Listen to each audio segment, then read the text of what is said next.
if you're going to just patch,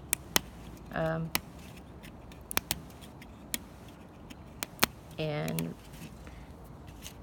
go from there rather than picking the whole thing, then you just want to pick whatever is like standing up.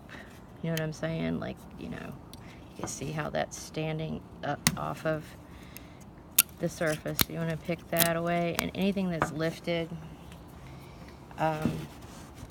like you can see the bubble under there. That's a lifted spot where the paint's lifted away from the wood. So you want to get anything that's lifted, anything that's raised above the sculpt. And if you're just gonna clean pick it, then you don't really have to concern yourself with what to pick and what not to pick, because you're gonna be picking it all off. But be careful not to make knife bites, as I call them. That's like little marks that the knife makes if the paint is on there tight. This one is like a dream come true. It's so easy to come off. It might not be that way all the way around, but you slide your knife under the paint like that, and then you can either just pull up on your handle to pop it off, or twist it and it'll come off, and it could hit you in the eye. You'll want to clean up all the chips once you're finished immediately. Don't walk through it or let anybody else or any of your pets walk through it. And I don't think you should leave it on the ground if you do it outside either. You should definitely dispose of it.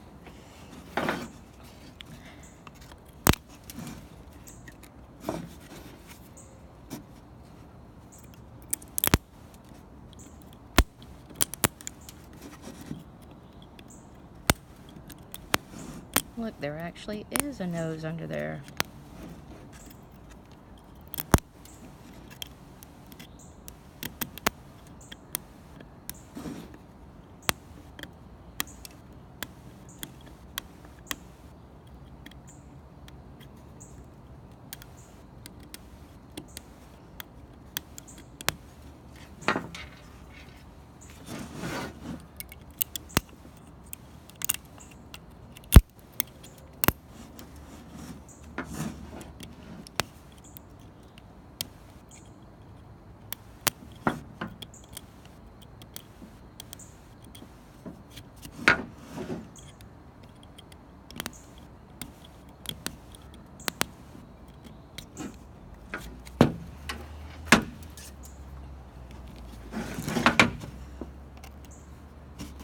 This is, I don't know if I can get the camera to pick it up because I have the flash on. This is actually raised off the surface. You can see the little shadow depending on where you're looking. So it's good to turn your doll or your doll part over and over in every direction in your light, so that you can make sure you're seeing it from all angles, because it may not look like it's raised from one side, but then if you look at it from the other side, it does look like it's raised.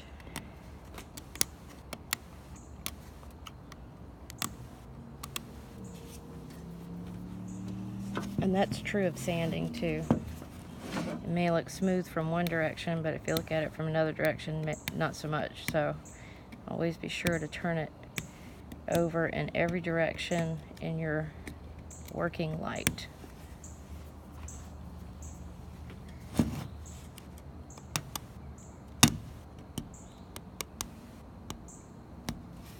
Sometimes it gets a little difficult to pick it off the top of the nose, and rather than risk damaging the sculpt, if it gets too difficult, just sand it off with fine sandpaper. Once you get it down small, don't ever sand the whole doll, not the original paint, I mean, because there's lead in it, and that's not good. I mean, lead paint, once it becomes dust, is when it's a hazard. when it's in this, you know, as long as you're not going to eat them, these paint chips, it's not that bad. As long as you don't have small children or pets who will get them in their mouth somehow. So that's not dangerous necessarily.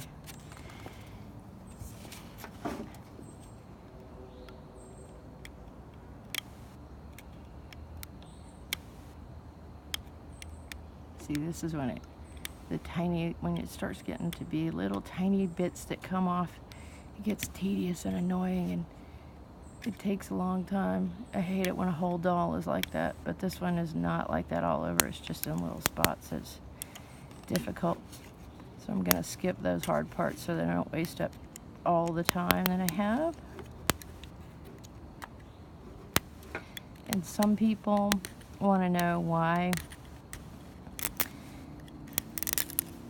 it has this spackling paste, plaster, whatever it is, on the seam. And that's because this one has a little bit of an exposed seam. They did this just to cover where the front half of the head meets the back half, so that it doesn't have a seam going across the head and down the neck. So that's all that's there for. This one, I'm gonna scrape off some of that plaster because the wood itself is raised up, and sometimes that happens. And if it's really bad, I just shave it down with my X-Acto knife like I'm doing right here, and I'm out of the frame. So I just shave it like that to make it smooth again and even, so that when you do put your putty over it, it's not going to be sticking out further than all the other parts.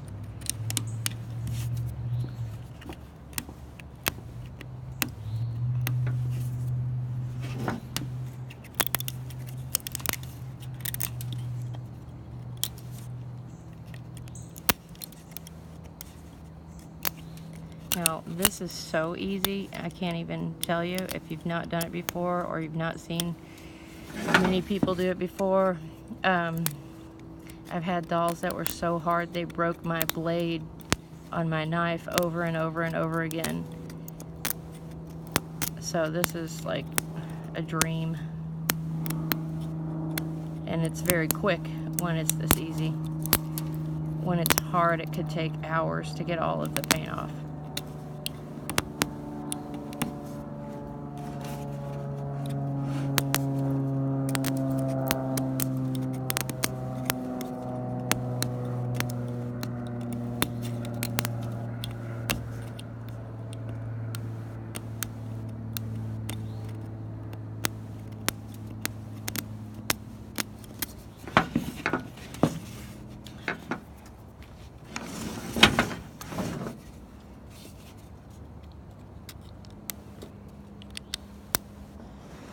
Like see, this part doesn't want to, it's on there pretty good. So what I'll do is I'll like start in a different place and basically get the paint that's all around it away, so that I can come back to it from a different angle, and it'll probably come off more easily from a different angle. See, now I've opened that up so I can get this little section now from the back side. And see how easy that was? Just came right off.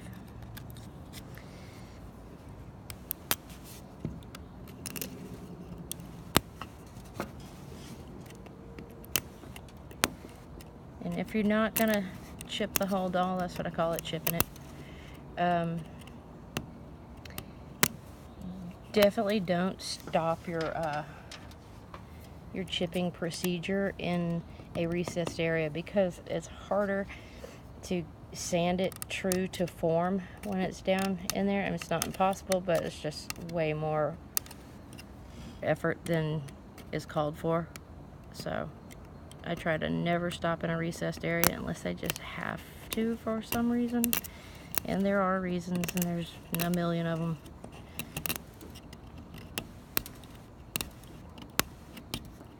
And I can't name them all because with composition dolls, they all age differently. Even if it's the exact same doll, sorry, bought at the exact same time by the exact same store, stored in the exact same place in the exact same way, these still are going to age differently. So the circumstances are different for every single doll that's made out of composition.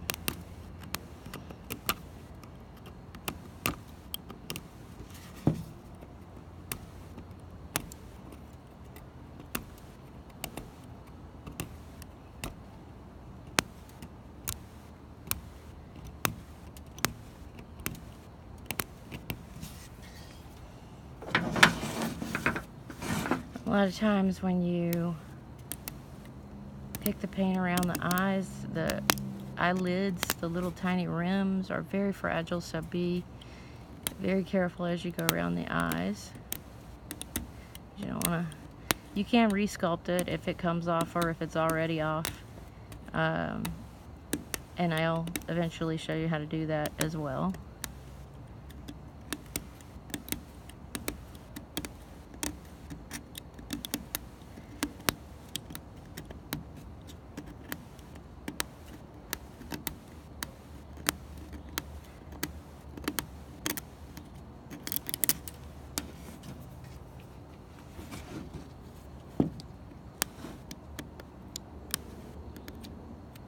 Really regretting not having my chair out here. This is back breaking a little bit. But I finally did get something to hold my camera. How about that? And I'm trying to think while I'm doing this of anything else I want to tell you or show you regarding removing the paint with your X-Acto knife. You want to try to get the reinforced steel blades. I don't know if this one is that kind or if it's just something I grabbed. This is a size 11 X-Acto blade, but I try to get the reinforced steel because they last a little bit longer. And as you can see, I don't know if you can tell. Yeah, see the tip is already broken off of this one. If it gets too difficult to chip and your tip is broken off like mine is, change your blade. You'd be amazed at how much difference it will make to have a sharp blade. Even though you're not actually cutting, you're just sliding under the paint and lifting it off. The sharper blade will help you get there a lot faster, easier, and with less damage to the wood. Because you don't want to, as the more you try to work your knife under there, the more you're digging into this wood, and you don't want to do that. Because the wood, a lot of times, is still quite smooth. Even if the paint looks as bad as this one did. You can see how nice and smooth the wood actually is.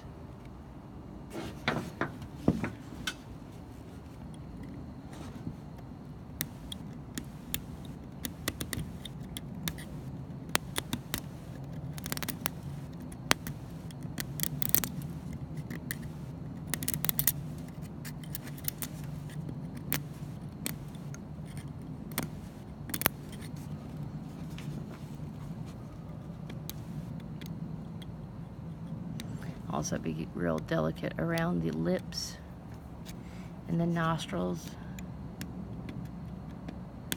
But the edges of the eyes are the worst for problems. See this one? It was already like that. See how it's kind of chunky, not even. I'll have to fix that with putty. And then I'm trying to tilt this so you can see. In there, it looks like the layers of composition have begun to split right there. So I'll fix that too. And even though that's something you can't see, I'll fix it just to reinforce the strength of it so that it doesn't collapse at some point in the future.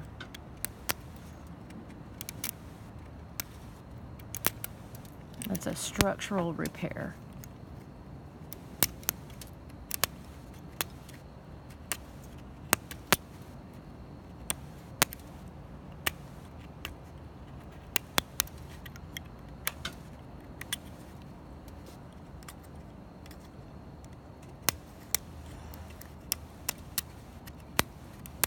Okay, so now we've got the face basically cleaned off. I'm not going to do the nose because it's just going to take a long time.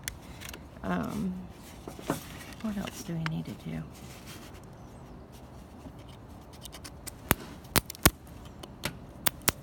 And don't worry about your marking. That's in the wood. Sometimes, you know, it can be damaged from, you know, just weather damage. But you picking it off like I'm showing you in an example, this example here is not going to damage the marking. It's still going to be there once you remove the paint, because it's obviously in the wood and it's pretty strong. Trying to get down so I can just show you a little bit.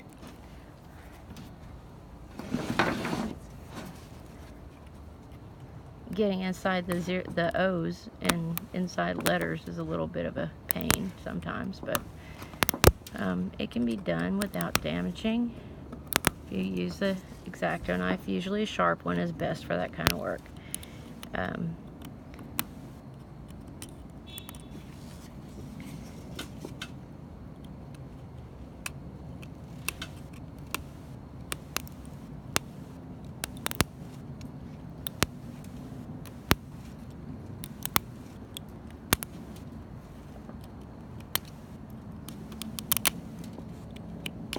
Now,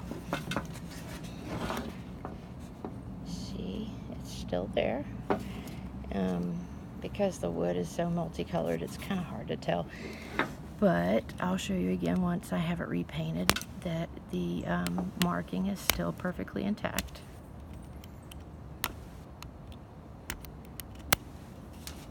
And I think that's all. A lot of people like to take the doll's head off before they start working, and you know, that's a good idea. I'm just tend to be a little bit too eager to get started, and I end up not taking it off until I'm ready to paint it. Also, that helps me keep track of what head goes to what body and whose doll and all that kind of stuff. So I don't take the parts off until I absolutely need to.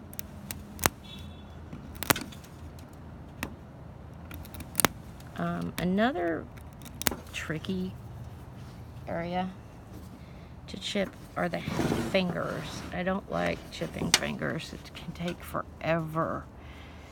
And this one doesn't have really a messed up hand, so, but it does have messed up feet. The toes can be as bad as the hands in terms of being difficult, but not as bad. Especially not on this one. This one's extremely easy.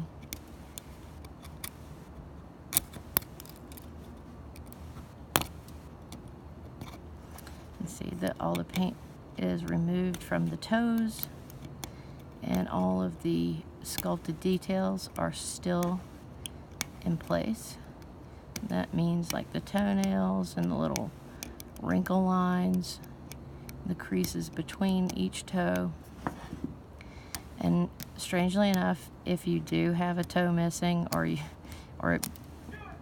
cut it off or something, they are pretty easy to sculpt a new one. And of course, I'll show you how to do that as well when it comes up. I don't have a doll currently with a missing toe, but when I do, I will do a video. Now this is a good point right here. This type of composition is really cheap. This is a Horseman doll, as you saw with the name. And they're, I don't know, they went back and forth from, you know, being high quality to low quality to trying out some kind of new paint where every Dimples doll's legs split. which that wasn't a good idea, but they didn't know that then. But this composition on these legs is, as you can see, it's not the same color. It's extremely porous. It's not the same color as the face. Wait. See? It's very porous. It's very cheap. And a lot of times the cracks in the paint are also in the wood. So you will probably have to put putty over it and refinish it for a painting surface, because it looks really bad if you don't resurface it before you paint it. It kind of looks like it's been gnawed on or something.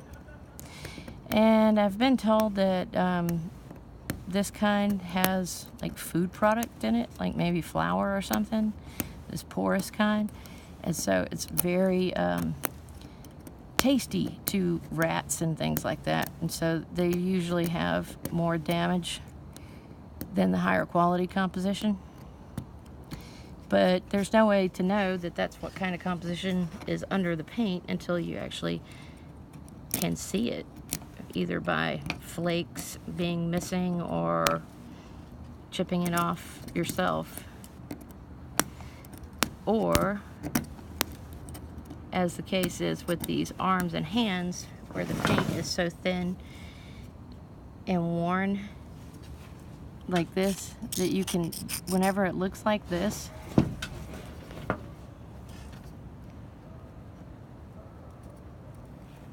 you know it's cheap composition underneath.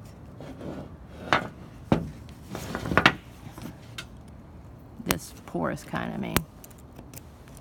You know that's what you're dealing with. So if you've got like those tiny little cracks all over this, you know, like, I don't know if you can see them, I'm trying to show them. They're like everywhere. Don't even try to take that off. Don't try to pick that off. That's impossible. I mean, you're going to end up doing just as much putty work if you take it off as you would if you left it on. So I'll show you how to make a new skin to wrap around that and it pick up all the details too.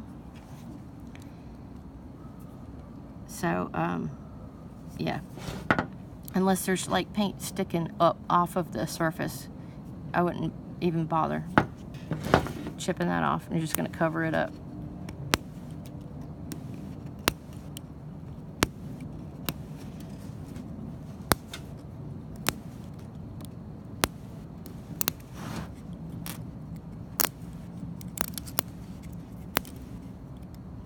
And these paint chips can be very sharp, so be careful.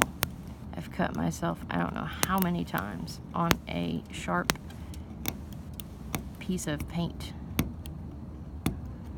Also, be very careful with your X-Acto knife. I always say respect the X-Acto, because I can't tell you how many times I've hurt myself really bad with the X-Acto knife. If you can slip, so don't ever point it at yourself like this. Here, see how I'm pointing it at my hand? So if that were hard and I lost my grip, that's not good. So you always keep your hands away from the front of the blade, especially when it's hard to remove a section of paint. Definitely don't end up putting your hands right in front of it.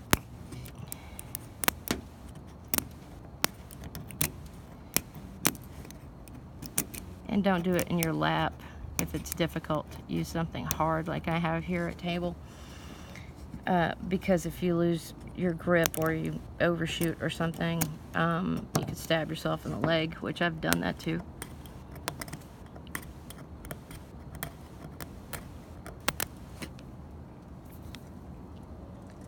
That is an X-Acto knife wound that went to the bone.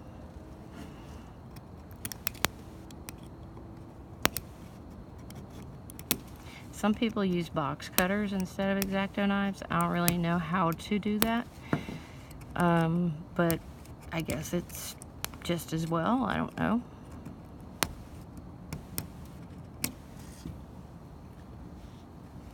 I like the fine control that I have with an X-Acto knife, which is why I continue to use it and don't try to experiment with other sharp objects.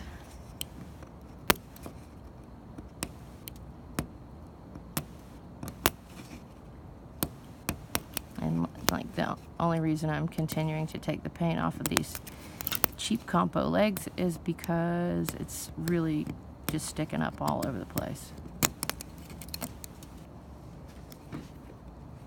See, like right there.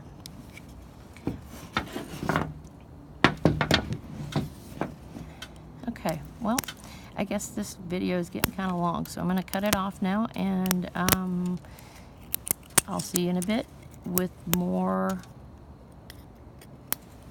in the further down in the process. And I'm not even going to edit that out because I don't want to. All right, see ya.